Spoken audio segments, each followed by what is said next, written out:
കുറ്റ്യാടി മണ്ഡലത്തിൽ മാത്രമല്ല 104 മണ്ഡലങ്ങൾ ഞങ്ങൾക്ക് സ്ഥാനാർത്ഥിയില്ല. അവിടെ അങ്ങനെയല്ല നിങ്ങൾ ചോദിക്കേണ്ടത്. എന്താ ഒരു കുറ്റ്യാടി മാത്രം ചോദിക്കുന്നത്? 104 മണ്ഡലങ്ങളിലും ഞങ്ങളുടെ സമ്മതിദാനാവകാശം ആർക്ക് രേഖപ്പെടുത്തണമെന്ന് ഞങ്ങൾ തീരുമാനിക്കും. അത് പഠനവിധേയമാക്കിക്കൊണ്ടിരിക്കുന്ന പല ഘടകങ്ങൾ പരിഗണിച്ചുകൊണ്ടായിരിക്കും തീരുമാനമെടുക്കുക. താഴെത്തട്ടിൽ നിരന്തരമായ ചർച്ച നടന്നുകൊണ്ടിരിക്കുകയാണ്. ആ ചർച്ച പൂർത്തിയാകുമ്പോൾ സംസ്ഥാന തലത്തിൽ തീരുമാനമെടുക്കും. പിന്നെ ഇങ്ങനെ എല്ലാവർക്കും പറയുന്നൊരു പരാതി എന്താണെന്ന് വെച്ചാൽ ജയിച്ചു കഴിഞ്ഞ് കഴിഞ്ഞാൽ ഞങ്ങൾ ഇന്ന ആൾക്കാണ് വോട്ട് ചെയ്ത് എന്ന് ജയിച്ച ആൾക്കാർ കൊണ്ട് പറയുന്ന ഒരു അവസ്ഥയുണ്ട്. അങ്ങനെയൊന്നും ഉണ്ടാവില്ല. ഇപ്രാവശ്യം എന്താ നേരത്തെ പറയും? ഞങ്ങൾ 8 കാലി മമ്മിഞ്ഞല്ല, 102 സീറ്റുകൾ നമ്മൾ നിലനിർത്തി. പക്ഷെ അത് നിലനിർത്തിയോ നിങ്ങൾ ആലോചിക്കണം. എങ്ങനെ കേരളത്തിൽ തനിച്ച് 3 മുന്നണികളോട് മല്ലിട്ട് കൊണ്ട് മത്സരിച്ചിട്ട് നേടാൻ കഴിഞ്ഞു എന്ന് വന്നാൽ അത് ചെറുതല്ല. 21,000-ൽ പരം വാർഡുകളിലുള്ളതിൽ ഡിവിഷനുകളുള്ളതിൽ ഞങ്ങൾ മത്സരിച്ചത് 1,500 താഴെയാണ്. അവിടെ ഞങ്ങൾക്ക് നല്ല വോട്ട് നേടിയെടുക്കാൻ കഴിഞ്ഞു എന്നത് ചെറിയ സംഗതിയല്ല. ഈ എഴുതിത്തള്ളിക്ക് പറയാൻ പോയ പാർട്ടിയാണ് ഇത് നേടിയിരിക്കുന്നത്. വടകര മണ്ഡലത്തിൽ തന്നെ എനിക്കറിയാവുന്നതാണ്. നല്ല വിജയം നേടാൻ സാധിക്കുകയുണ്ടായി. പിന്നെ ചിലയിടത്ത് നഷ്ടപ്പെട്ടു എന്ന് പറഞ്ഞാൽ ഇടത് വലത് മുന്നണികളും മൂന്നാമത്തെ മുന്നണിയൊക്കെ അരയും തലയും മുറുക്കി ഞങ്ങളെ പ്രതിരോധിക്കാൻ വളരെ സജീവമായി എല്ലാ വൃത്തികെട്ട രീതികളും സ്വീകരിച്ച് രംഗത്തുണ്ടായിരുന്നു. ഇവർ പ്രതിരോധിക്കേണ്ടതാണ് എന്ന നിലയിൽ അതിൻ്റെ ഫലം അങ്ങനെ എല്ലാ മണ്ഡലത്തിലും ഒരു തീരുമാനമായിരിക്കും. അത് സംസ്ഥാന തലത്തിലാണ് എടുക്കുക.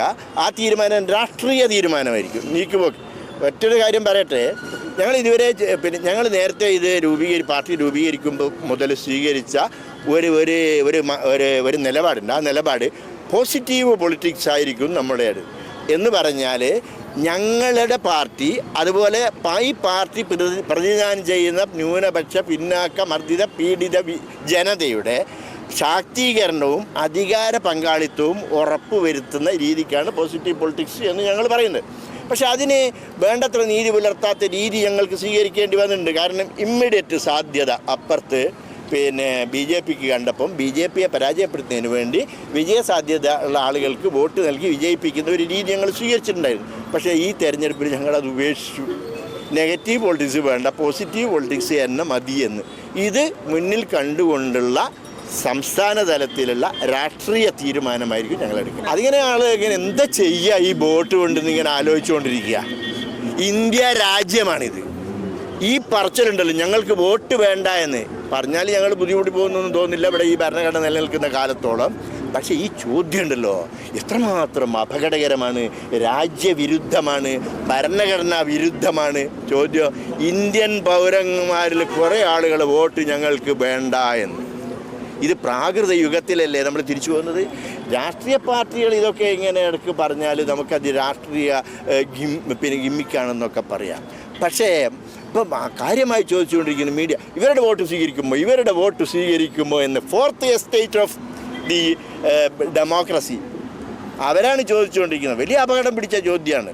പക്ഷേ ആർക്കും വേണ്ടാതില്ല, എല്ലാവർക്കും വേണം. അവർ ഞങ്ങൾക്ക് തന്നെ വേണം എന്നതുകൊണ്ടാണ് അവർക്ക് വേണ്ട എന്ന് പറയുന്നത്. അവർക്ക് വേണ്ടെന്ന് തന്നെ പിന്നെ ഞങ്ങൾക്കായല്ലോ. കാരണം മാറ്റം അതിനാണ് തെരഞ്ഞെടുപ്പ്. ഈ തെരഞ്ഞെടുപ്പിലൂടെ ജനങ്ങൾ തീരുമാനിക്കും മാറ്റം വേണമോ വേണ്ടയോ. ഇങ്ങനെ പ്രവചന ശക്തിയുള്ള പാർട്ടിയാണോ ഇത്? ഒരു പാർട്ടിക്കും അത് സാധ്യമല്ല. പിന്നെ പറച്ചിൽ സാധാരണ പറയും. ഏതായാലും അതിനാണ് തെരഞ്ഞെടുപ്പ്. അതിലൂടെ ഭരണമാറ്റം വേണമോ വേണ്ടയോ എന്ന് തീരുമാനിക്കും. അല്ല, ഇന്ന് നല്ല സന്തോഷത്തിലാണല്ലോ. അതെ, സന്തോഷത്തിലാണ്. കാരണം ഞാനിപ്പോ പാചകം ചെയ്യുന്നതേ മയൂരം വെളിച്ചെണ്ണ ഉപയോഗിച്ചാണ്. പുതിയ മയൂരം കോക്കനട്ട് ഓയിൽ, കലർപ്പില്ലാത്ത ശുദ്ധമായ വെളിച്ചെണ്ണ. കർഷകരിൽ നിന്ന് നേരിട്ട് ശേഖരിക്കുന്ന നാളികേരം സൾഫറും പുകയും ഏൽക്കാതെ ഉണക്കിയെടുത്ത കൊപ്രയിൽ നിന്നും സംസ്കരിച്ചെടുക്കുന്ന 100% ശുദ്ധമായ വെളിച്ചെണ്ണ. ഇത്രയും നല്ല വെളിച്ചെണ്ണ ഇപ്പോൾ നിങ്ങൾക്ക് വിപണിയിൽ ലഭിക്കുകയില്ല. മയൂരം വെളിച്ചെണ്ണ, ഒരു ഏറെമല സർവീസ് സഹകരണ ബാങ്ക് സംരംഭം.